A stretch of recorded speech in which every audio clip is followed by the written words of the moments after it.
Hey guys, Todd from the MulligansBlog, and today we'll be installing the RV charter lock on our Class C motorhome. Our motorhome is a 2018 29 MV. It's a Jayco Greyhawk, and it comes stock with this particular keypad already on it. But from what I've heard from people, there's a lot of dropping codes, motors burning out, and people getting locked in or out of their coach. Now with a Class C, that's great because we've got two other doors we can climb in, but I really don't want to be doing that. And we had the V4 RV lock on our travel trailer and really enjoyed it. Thought it was an excellent lock, and never had a failure with it at all. So we decided to try to fit that charter onto this one. There's some people in a Facebook group that I follow, thanks for the advice, that have put it in a year older than ours, and I think there's some in some newer ones, so I don't see why it won't fit, but let's see how easy it is. So the first thing I noticed is that the instructions are on a QR code, so we scanned that with our camera and went to our iPhone to watch them. They're not very complete. There's some things missing. That's the original lock right there, and this is the back plate.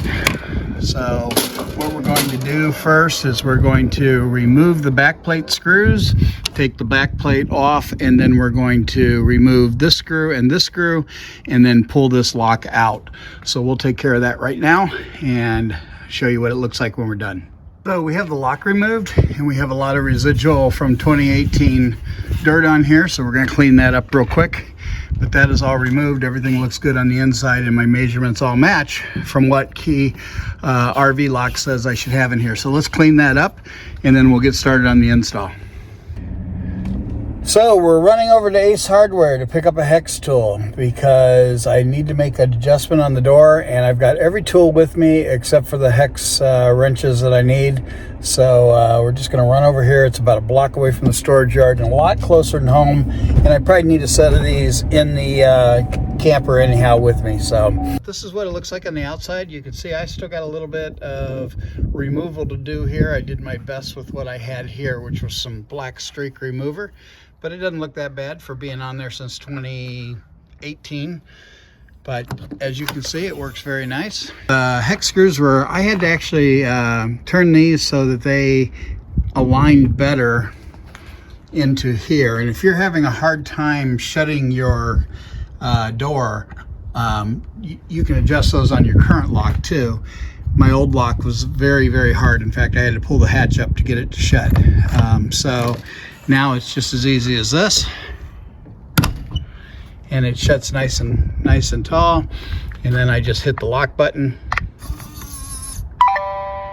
and the camper's locked up. Then I hit the code,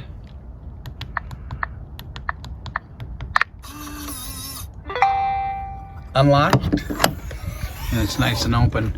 The one that comes with the Greyhawk doesn't have the secondary lock, so that when you're in here, you can just lock one more lock. Probably doesn't make that big of a deal, but it does. And then of course you have your deadbolt at night also. So that's it. That's the install of the RV lock on the Jayco 29 MV 2018 we have. This is the charter made for Class A and Class C motor homes.